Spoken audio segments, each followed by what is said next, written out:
آج آپ سننے جا رہے ہیں حضرت لوط علیہ السلام کا واقعہ قوم سدوم۔ قوم سدوم نے ایک ایسے گناہ کو عام بنا دیا تھا جو اس سے پہلے کسی قوم نے کرنے کا تصور بھی نہیں کیا تھا۔ کیا تھا یہ گناہ اور کیا تھا اس کا انجام؟ آج ہم جانیں گے قوم سدوم میں۔ عرب کی سرزمین کے اتر پشچمی حصے کا وہ علاقہ جس میں کئی شہر بسے ہوئے تھے، اس میں سے سب سے مشہور اور طاقتور شہر تھا سدوم۔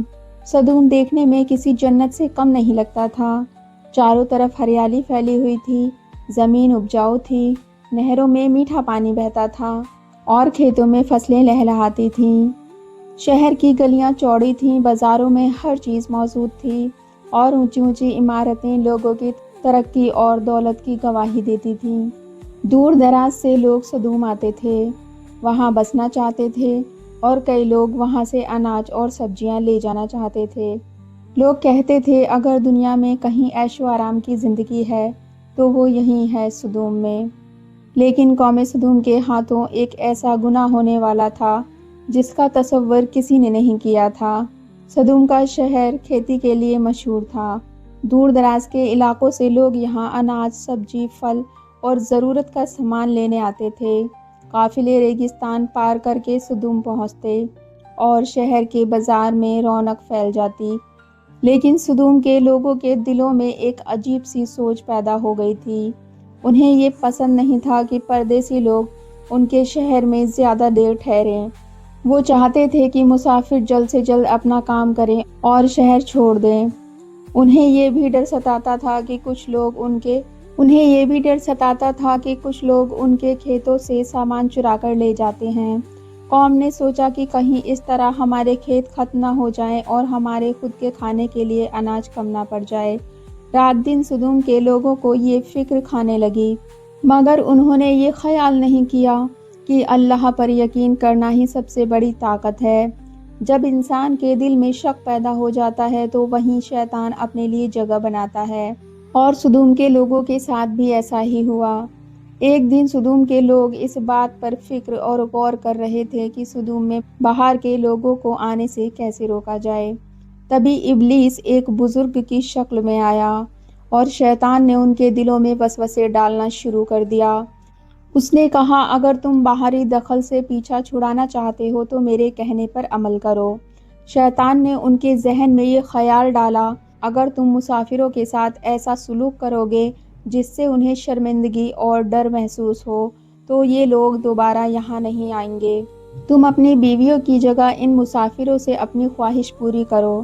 اگر انہیں یہاں ٹھہرنا مشکل لگے گا تو وہ اس شہر کا راستہ ہی چھوڑ دیں گے۔ دھیرے دھیرے یہ بات سدوم کے لوگوں کے دلوں میں گھر کر گئی۔ پہلے انہوں نے مسافروں کے ساتھ سختی کرنی شروع کی، انہیں روکا جاتا، ان سے روکھے لہجے میں بات کی جاتی اور انہیں یہ محسوس کرایا جاتا کہ وہ یہاں کے نہیں ہیں۔ پھر دھیرے دھیرے یہ سختی بدتمیزی میں بدلنے لگی۔ مسافروں کو جان بوجھ کر پریشان کیا جاتا، ان کے ساتھ بدکاری کی جاتی، ان کے ساتھ ایسا رویہ کیا جاتا جو انسانیت اور شرافت دونوں کے خلاف تھا۔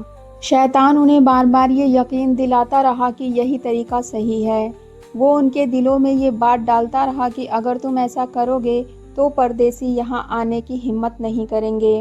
دھیرے دھیرے یہ برائی صرف مسافروں تک نہیں رہی بلکہ یہ ان کی قوم میں پھیلتی چلی گئی۔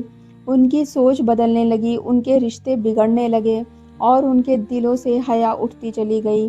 اس طرح سدوم کے لوگوں میں ایک غلط روایت پیدا ہو گئی۔ مرد مردوں کی طرف جھکنے لگے اور عورتوں کو نظر انداز کیا جانے لگا۔ پہلے یہ سب چھپ کر ہوتا تھا، پھر کھلے عام ہونے لگا اور آخر کار یہ برائی ان کی پہچان بن گئی۔ اب حالات یہ ہو چکے تھے کہ اگر کوئی انہیں اس راستے سے روکنے کی کوشش کرتا تو اسے مذاق کا نشانہ بنایا جاتا۔ جو کوئی انہیں سمجھاتا اسے دشمن سمجھ لیا جاتا اور جو کوئی انہیں اللہ کا ڈر دلاتا اسے شہر سے نکالنے کی دھمکی دی جاتی۔ اس طرح شیطان کے بہکاوے میں آ کر سدوم کی قوم اس راہ پر چل پڑی تھی جو سیدھے تباہی کی طرف جاتی تھی۔ سدوم کے لوگوں کی گمراہی صرف بازاروں اور گلیوں تک نہیں رہی بلکہ اس کا اثر گھروں کے اندر تک پہنچ چکا تھا۔ کسی قوم کا گناہ جب حد سے زیادہ بڑھ جاتا ہے تو اس قوم کی رہنمائی کے لیے اللہ ایک نبی کو بھیجتا ہے، اور یہاں بھی ایسا ہی ہوا۔ اللہ تعالیٰ نے سدوم کی قوم کے لیے ایک رحمت بھیجی۔ یہ رحمت کسی دولت کی شکل میں نہیں تھی، نہ ہی کسی سلطنت کی شکل میں، بلکہ ایک پاک انسان کی شکل میں تھی۔ اس پاک انسان کا نام تھا حضرت لوط علیہ السلام۔ جب اللہ تعالیٰ نے انہیں نبوت سے نوازا تو ان کے کندھوں پر ایک بھاری ذمہ داری آ گئی۔ جب اللہ تعالیٰ نے انہیں نبوت سے نوازا تو ان کے کندھوں پر ایک بھاری ذمہ داری آ گئی۔ حضرت لوط علیہ السلام کوئی اجنبی نہیں تھے، وہ اسی قوم سے تعلق رکھتے تھے، انہی کے بیچ پلے بڑے تھے، انہی کی زبان بولتے تھے اور ان کے حالاتوں کو سمجھتے تھے۔ انہیں اپنی قوم کو اس راہ سے واپس لانا تھا جس راہ پر چل کر وہ سیدھے تباہی کی طرف بڑھ رہی تھی۔ کہا جاتا ہے کہ جب حضرت لوط علیہ السلام بارش کی دعا کرتے تو بادل فوراً بن جاتے اور زوردار بارش ہونے لگتی۔ آپ جس پتھر پر سر رکھ کر سوتے اس پتھر پر آپ کے سر مبارک کا نشان پڑ جاتا۔ حضرت لوط علیہ السلام سدوم میں اپنی بیوی اور 2 بیٹوں کے ساتھ رہتے تھے۔ حضرت لوط علیہ السلام اپنی قوم کو ہدایت دینے میں رات دن لگے رہتے۔ وہ چاہتے تھے کہ لوگ صحیح راستے پر لوٹ آئیں، لیکن غم اس بات کا تھا کہ آپ کی اپنی زندگی میں ایک بڑی آزمائش موجود تھی۔ حضرت لوط علیہ السلام کی بیوی دل سے ایمان نہیں لائی تھی۔ وہ کہنے کو تو نبی کے گھر کی عورت تھی، لیکن سوچ اور جھکاؤ کے معاملے میں وہ اپنی قوم کی بدکاری میں ساتھ کھڑی تھی۔ اسے اپنی قوم کے طور طریقے برے نہیں لگتے تھے۔ وہ گنہگاروں کے ساتھ خوش رہتی تھی اور ان کے حالات کو صحیح سمجھتی تھی۔ جب سدوم کے لوگ بے حیائی اور گمراہی میں ڈوبتے جا رہے تھے تو یہ منظر دیکھ کر حضرت لوط علیہ السلام کا دل ٹوٹتا تھا، لیکن ان کی بیوی کو اس بات کی کوئی تکلیف نہیں تھی۔ جب حضرت لوط علیہ السلام اپنی قوم کو سمجھاتے تو دل ہی دل میں ان کی باتوں کو ہلکا سمجھتی تھی۔ وہ نہیں چاہتی تھی کہ سدوم کے لوگوں کی غلط روایتیں ختم ہوں، بلکہ کئی بار ایسا بھی ہوتا تھا کہ جب شہر میں کوئی اجنبی مسافر آتا تو حضرت لوط علیہ السلام کی بیوی لوگوں کو ان کے بارے میں خبر دینے میں شامل ہوتی تھی۔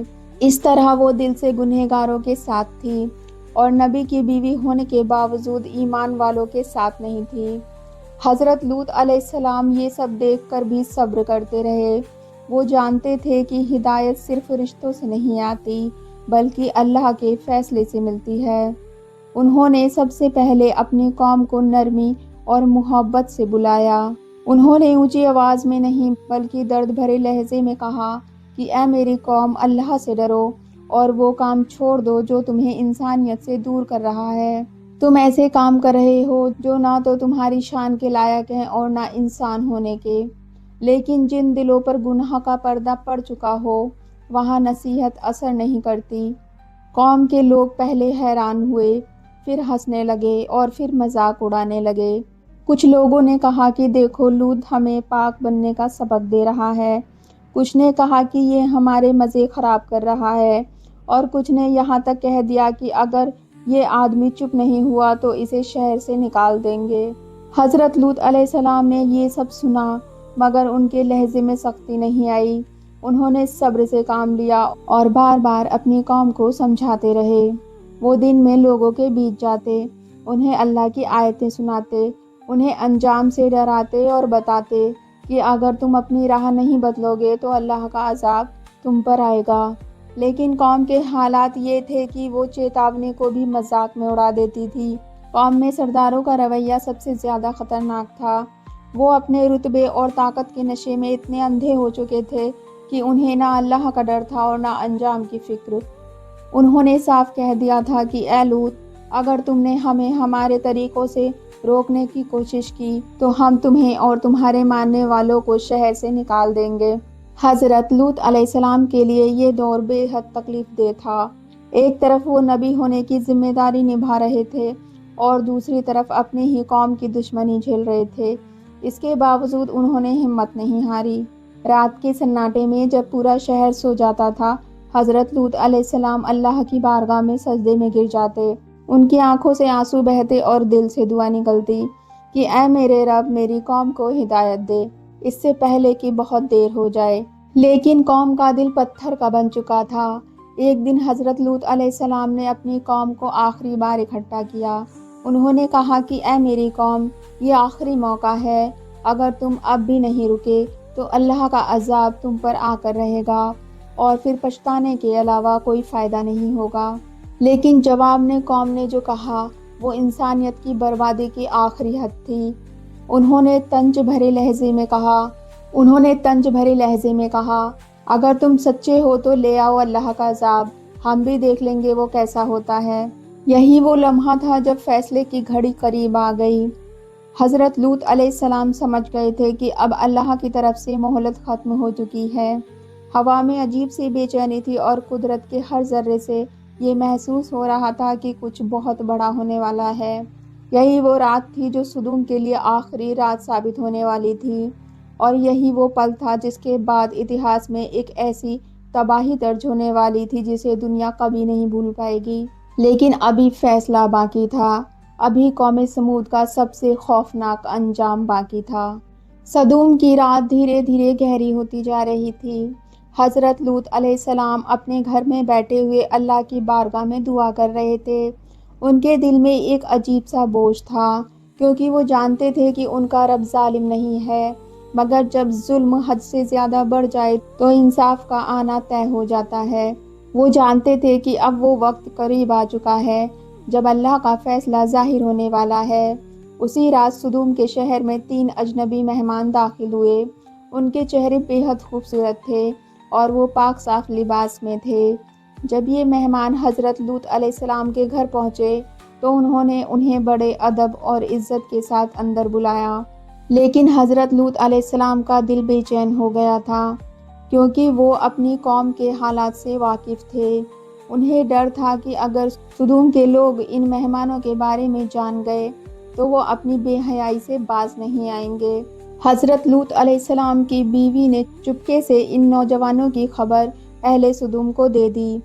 کچھ ہی دیر میں یہ خبر پورے شہر میں پھیل گئی۔ بس پھر کیا تھا، صدوم کے لوگ جھنڈ کے جھنڈ بنا کر حضرت لوط علیہ السلام کے گھر کی طرف دوڑ پڑے۔ ان کی آنکھوں میں ہوس تھی، دلوں میں نہ کوئی ڈر تھا اور نہ ہی کوئی شرم تھی۔ حضرت لوط علیہ السلام گھر کے دروازے پر کھڑے ہو گئے اور اپنی قوم سے کہا، اے میری قوم، اللہ سے ڈرو، میرے مہمانوں کے بارے میں کچھ برا نہ سوچو۔ کیا تم میں کوئی بھی سمجھدار آدمی نہیں ہے؟ لیکن قوم نے ان کی بات نہیں سنی۔ انہوں نے کہا، ہم وہی کریں گے جو ہم چاہتے ہیں، ان خوبصورت نوجوانوں کو ہمارے حوالے کر دو۔ یہ سن کر حضرت لوط علیہ السلام کا دل ٹوٹ گیا۔ وہ سمجھ گئے کہ اب ہدایت کا دروازہ پوری طرح بند ہو چکا ہے۔ اسی وقت ان تینوں نوجوانوں نے اپنی اصل پہچان ظاہر کر دی۔ اصل میں یہ تینوں اللہ کے بھیجے فرشتے تھے۔ انہوں نے حضرت لوط علیہ السلام سے کہا، آپ بالکل مت ڈریے، ہم آپ کے رب کے بھیجے ہوئے فرشتے ہیں۔ یہ لوگ آپ کا کچھ نہیں بگاڑ سکتے۔ آپ رات کے آخری حصے میں اپنے گھر والوں کو لے کر اس شہر سے نکل جائیے اور پیچھے مڑ کر مت دیکھیے گا۔ رات کا آخری پہر شروع ہوا۔ صدوم کے لوگ اپنے گناہوں میں مشغول تھے۔ انہیں اندازہ بھی نہیں تھا کہ ان کے اوپر کیسی قیامت آنے والی ہے۔ حضرت لوط علیہ السلام اپنے گھر والوں کو لے کر چپ چاپ شہر سے نکل پڑے۔ ریت پر ان کے قدموں کی آواز تھی، دلوں میں ڈر تھا اور آنکھوں میں آنسو۔ پیچھے صدوم کا شہر تھا جو اپنی آخری سانس لے رہا تھا، مگر حضرت لوط علیہ السلام کی بیوی جو اس قوم سے ہمدردی رکھتی تھی، اس نے پیچھے مڑ کر دیکھ لیا اور وہ پتھر کی بن گئی۔ حضرت لوط علیہ السلام اپنے بچوں کے ساتھ بھاری دل سے آگے بڑھ گئے۔ جیسے ہی صبح کا وقت قریب آیا، آسمان کا رنگ بدلنے لگا۔ اچانک زمین زور سے کانپنے لگی۔ ایسا زلزلہ آیا جیسے صدوم نے پہلے کبھی نہیں دیکھا تھا۔ پھر اللہ کے حکم سے ایسا طوفان اٹھا جو سمجھ سے باہر تھا۔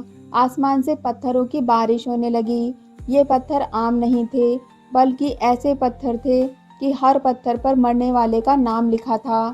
زمین نے کروٹ بدلی، پورا شہر الٹ گیا۔ اونچی عمارتیں پل بھر میں مٹی میں مل گئیں۔ محل، بازار، گھر، گلیاں، سب کچھ تباہ ہو گیا۔ جو شہر کل تک دولت اور عیش و آرام کا نشان تھا، وہ کچھ ہی لمحوں میں کھنڈر بن گیا۔ صدوم کے لوگ جو کل تک گھمنڈ سے کہتے تھے کہ ہمیں کون روک سکتا ہے، آج اللہ کے عذاب کے سامنے بالکل بے بس تھے، کوئی بھاگ نہیں سکا، کوئی چھپ نہیں سکا اور نہ ہی کوئی بچ سکا۔ حضرت لوط علیہ السلام نے پیچھے مڑ کر نہیں دیکھا، ان کی آنکھوں میں آنسو تھے لیکن دل میں یہ یقین بھی تھا کہ اللہ کا فیصلہ ہی انصاف ہے۔ کچھ ہی دیر میں سدوم کا نام نشان مٹ گیا۔ اہل سدوم جنہیں پتھر بنا دیا گیا تھا، ان کے بت ابھی بھی بحر مردار کے پاس موجود ہیں، جو تا قیامت لوگوں کے لیے ایک عبرت ہیں۔ سدوم کی خوبصورت بستیوں کو اللہ نے بے حد بدبودار جھیل میں تبدیل کر دیا، جس کے پانی سے دنیا میں کوئی فائدہ نہیں اٹھایا جا سکتا۔ سمندر کے اس خاص حصے کے پانی میں کوئی زندہ چیز نہیں رہ سکتی، جیسے مچھلی، مینڈک وغیرہ، اس لیے اسے ڈیڈ سی یعنی بحر مردار کہا جاتا ہے۔ یہ قصہ صرف ایک شہر کی تباہی کا نہیں تھا، یہ انسانیت کے لیے ایک سبق تھا۔ اللہ نے یہ ثابت کر دیا کہ جب گناہ حد سے بڑھ جائے، جب انسان فطرت سے لڑنے لگے اور جب نبی کی بات کو مذاق بنا دیا جائے تو پھر اللہ کا عذاب آ کر ہی رہتا ہے۔ حضرت لوط علیہ السلام بچے ہوئے ایمان والوں کے ساتھ نئی جگہ کی طرف چلے گئے۔ ان کے دل میں درد تھا لیکن اللہ پر بھروسہ بھی تھا۔ سدوم کا واقعہ اتہاس میں ہمیشہ کے لیے درج ہو گیا۔ یہ واقعہ صرف اس دور کے لیے نہیں تھا بلکہ ہر دور کے انسان کے لیے تھا، کیونکہ جب بھی قوم اپنی حد بھول جاتی ہے، جب بھی انسان گناہ کو اپنی پہچان بنا لیتا ہے تو قدرت اسے یاد دلاتی ہے کہ اللہ کی پکڑ بہت سخت ہے۔ اگر آپ انبیاء سیریز کی سچی داستانیں آگے بھی سننا چاہتے ہیں تو چینل کو ابھی سبسکرائب کریں، اسلامک اسٹوری اوشن اور اس علم کا حصہ بنیں۔